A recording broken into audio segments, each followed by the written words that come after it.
જુનાગઢ જિલ્લાના માળિયાહાટીના તાલુકાના જુથળ ગામમાં આવેલી સેવા સહકારી મંડળીમાં કરોડો રૂપિયાનો ઉચાપતના ગંભીર આક્ષેપો સામે આવતા સમગ્ર વિસ્તારમાં ખળભળાટ મચી ગયો છે.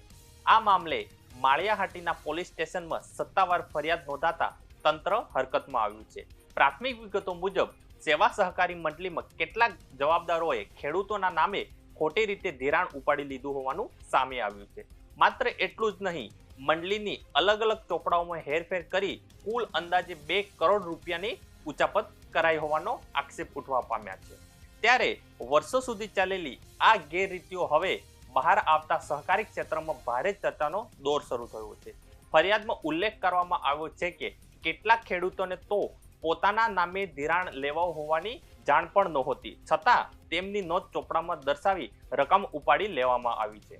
આથી અનેક ખેડૂતો આર્થિક અને માનસિક તણાવમાં મુકાયો હોવાનો પણ આક્ષેપ કરવામાં આવ્યો છે. પોલીસ દ્વારા ફરિયાદના આધારે સમગ્ર મામલે તપાસ શરૂ કરવામાં આવી છે. દસ્તાવેજો, ચોપડા તેમજ બેંક લેવડ દેવડની વિગતવાર ચકાસણી હાથ ધરવામાં આવી છે. તપાસમાં વધુ મોટા ખુલાસા થવાની શક્યતા નકારી ના શકાય.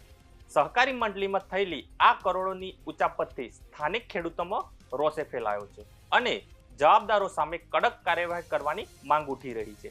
હવે જોવાનું રહેશે કે પોલીસ તપાસમાં કોના નામ સામે આવે છે અને આ મોટા કૌભાંડમાં ક્યાર સુધીમાં ન્યાય મળે છે.